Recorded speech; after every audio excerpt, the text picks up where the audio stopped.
ప్రతి క్షణం సమాజం కోసం మీ మిత్ర న్యూస్. ప్రపంచ రక్తదాతల దినోత్సవం 2004ను పురస్కరించుకొని జిల్లా వైద్య ఆరోగ్య శాఖ జిల్లా ప్రభుత్వ ఆసుపత్రి బ్లడ్ బ్యాంకు సౌజన్యంతో పాత పాలమూరు వార్డు నంబర్ 23 కమ్యూనిటీ హాల్లో స్వచ్ఛందంగా రక్తదాన శిబిరం ఏర్పాటు చేశారు. జిల్లా కలెక్టర్ జి రవినాయక్ ముఖ్య అతిథిగా విచ్చేసి శుక్రవారం రక్తదాన శిబిరాన్ని ప్రారంభించారు. యువతకు స్వచ్ఛంద రక్తదానంపై అవగాహన కల్పిస్తూ యువత స్వచ్ఛందంగా రక్తదానంకు ముందుకు రావాలని కోరారు. స్వచ్ఛందంగా రక్తదానం చేసిన రక్తదాతలను కలెక్టర్ అభినందించారు.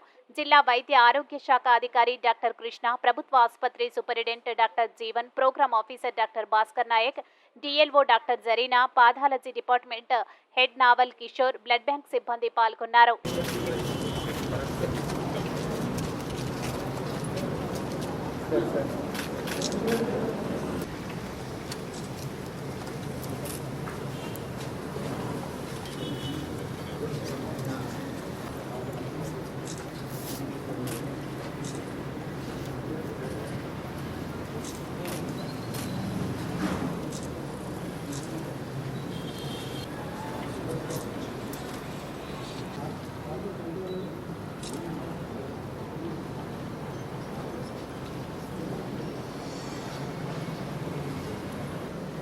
మేడం